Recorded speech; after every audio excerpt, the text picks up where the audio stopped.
There's Greyhound in the air. This is the remaining luggage that no one has come to pick up. Now we're supposed to look for our stuff over here.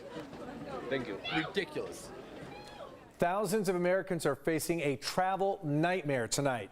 Many are just trying to get back home from holiday gatherings, but instead are stranded at airports as airlines scramble to recover from a pre-Christmas winter storm.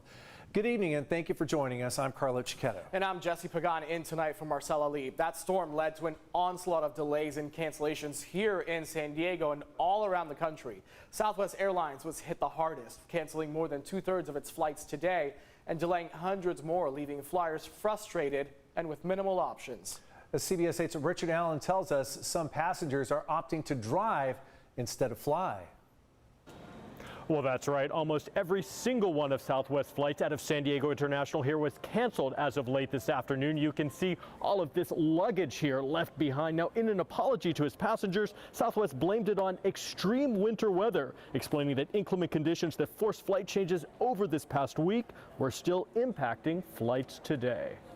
So once again, our headquarters has blocked us from rebooking you on anything until January 2nd.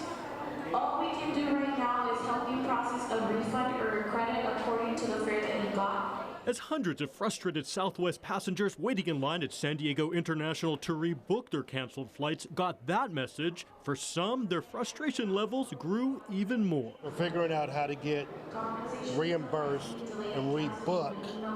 Their app is not that straightforward. We're just kind of in survival mode right now. Bay Area residents Sarah and Jacob Lewis were supposed to connect through San Diego to get to San Jose. We're told as soon as we got off the plane, brace yourselves, it's going to be hectic. And we came down here and we've been here for 3 hours in baggage claim. As luggage continued to back up, some passengers who arrived last night were just collecting their suitcases today. Naomi Laporte never made it out of San Diego, hoping to meet up with family in Salt Lake City. It's frustrating. I mean, it means that we won't be meeting up with family or skiing probably this year unless we decide to drive, which is a real option. An option that many passengers facing cancellations chose, including the Reynoso family, who rented a car and drove here from Sacramento, hoping to make their connection to Mexico City. We made the best of it. San Diegan Angela Todd, trying to make it to San Jose, found flying or driving to be a challenge. Yeah, we were on the plane and they told us they had no room for us up in San Jose, so they had us get off, and just got my bags today. So that was a disaster as well. Equally disastrous, her decision to rent a car instead to head north. Yeah, we had a car reserved earlier today, so we came down here and they had given it away to somebody who last minute needed a car, so we don't have a car now.